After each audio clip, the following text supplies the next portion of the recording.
Oh my god, I am scared. Oh, it's not plugged in. My bad. Oh, there we go. It's working now. So, why is being smart not enough? Do you guys like the little microphone? Hi, welcome back to my channel. So this is Amy, and today I'm going to be talking to you about a really important shift that's happening. And you might be wondering, what's the shift? Well, I'm going to tell you later in the video. Before I reveal the shift, what do you think it could be?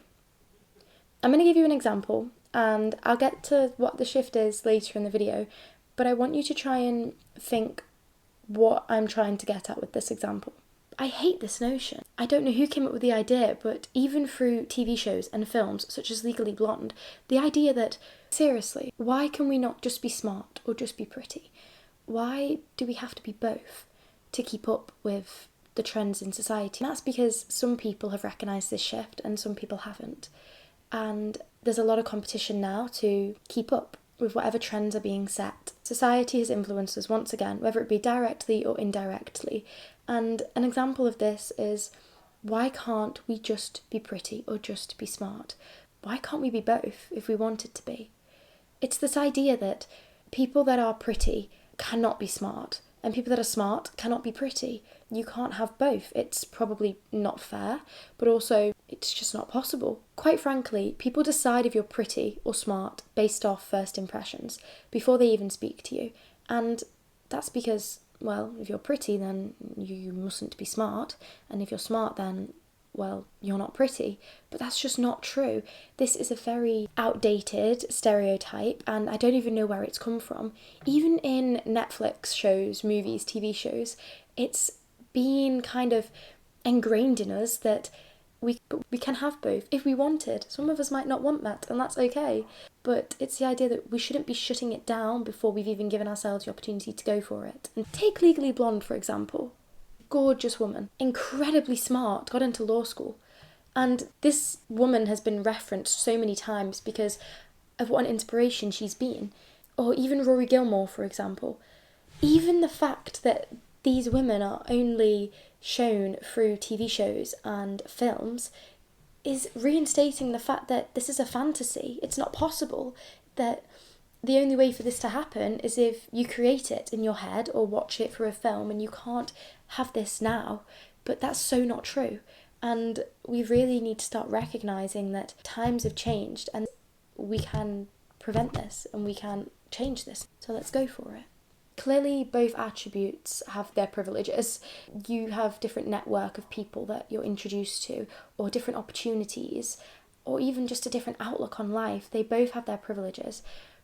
And still, in this day and age, there's so many people that still believe we should limit ourselves with what we can achieve, who we can be. But we shouldn't, because this is a concept, an idea. It's not facts, it's not scientific, it's not been proven. Now, that was quite a specific example, so I understand if you've not got the shift yet, but I'm going to go into it a bit more now.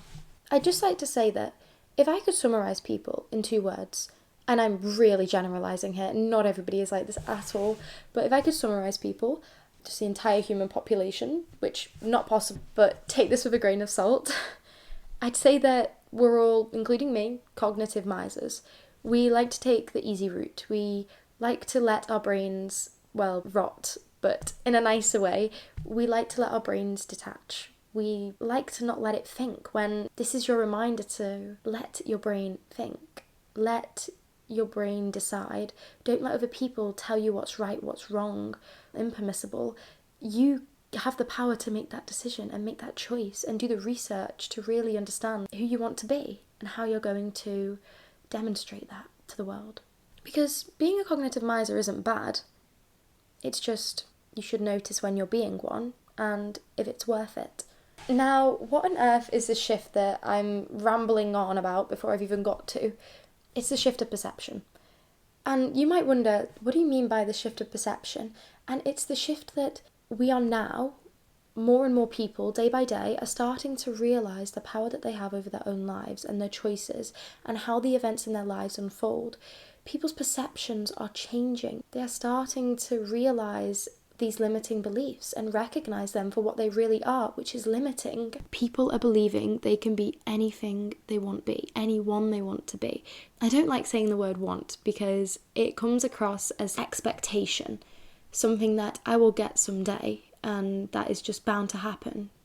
But in reality, a want to me is a goal, and if you work hard enough for it, then you deserve that goal. To no longer accept the limiting beliefs that people are telling me.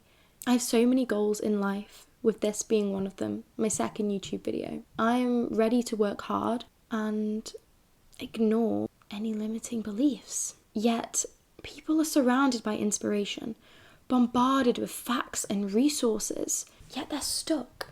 They don't know where to go next, they don't know what to do. And it's because there's too much inspiration, there's too many ideas. They don't know what the next right step is, when in reality, the next step is often the easiest.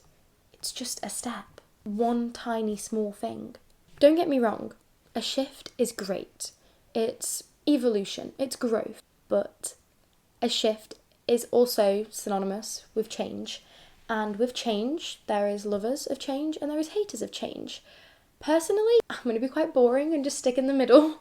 I'm not a lover for change, not all change. I'm a lover for the change that I know is going to bring about positive effects. And unfortunately, you can't make promises like that. But if we look at both examples, those that love change have probably recognised this shift of perception. They've recognised that, hey, I actually have a choice. I can decide what I'm going to do with my life, and I can not let other people dictate it for me when they don't know anything about me.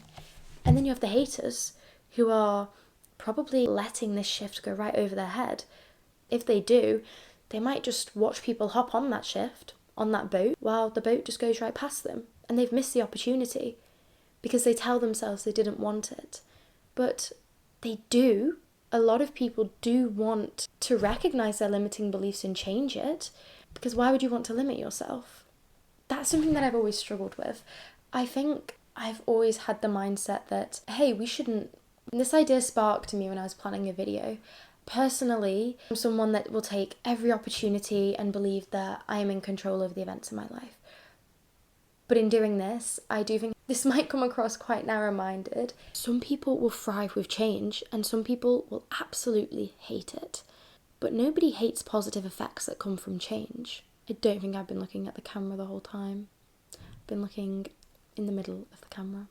So I'm sorry if my attention has not been on you the whole time and I'm still looking in the middle of the camera because I'm distracted.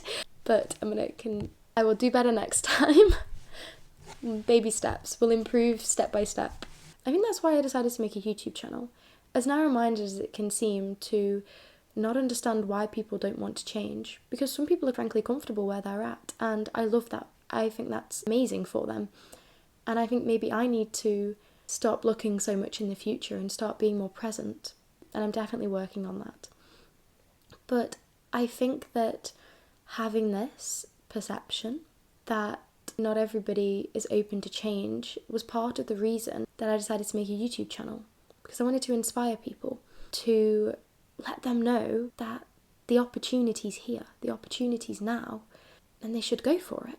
And they should be afraid. Yes, of course, everyone's afraid, but you should go for it anyway. Nobody's judging you more than yourself. This whole concept really caused an itch in my brain. Why are some people so quick to accept what other people tell them without thinking about it first? But if I'm telling you this and you're a bit, oh, I don't like that, and you've become more aware that maybe I have been letting other people think for me for way too long, then maybe they're the 2 words that you needed to hear today, just to be more conscious of it. Now, you can be passive in letting other people influence your perception. You can let them just tell you. And then it clocked. I realised I'm guilty of this. I'm actively guilty of this. I let other people think for me, but I don't just let them tell me. I ask them, oh, does my outfit look good? And if it doesn't, I won't buy it, or I won't wear it. Oh, what about my hair? Is my hair nice? Why does it matter? It's your hair. If you like it, you wear it how you want to wear it. Or even, is my essay too bland? If you like reading it, then post it, submit it. you're not going to be everybody's cup of tea, and you can actively or passively let people think for you. But I think it's time for a change. I think this is your sign for a change, and mine too. Every people tell you will either add or take away from your life, word by word. Take with that what you will.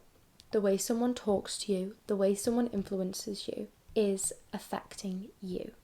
I'm making this video to inspire you to choose your own path. Choose what the next step will be.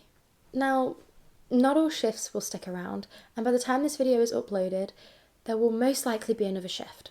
I guess you could say it's also synonymous with the word trend, except I think I made a video on this because this is constantly changing. I think perception, how we view our beliefs, how we view our ability to control our situations, how we view things in life, how we perceive and interpret situations and words and behaviours and friendships, this is something that is constantly changing and ongoing.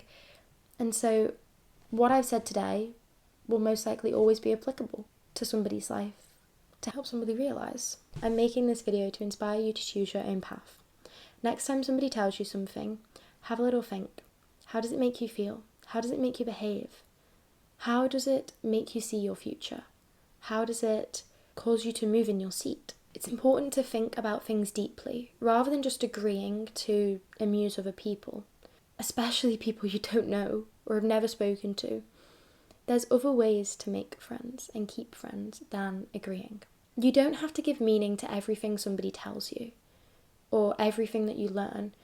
In fact, it's beautiful for things not to have meaning, because it shows that you are someone that has opinions and you have decided that's not for me.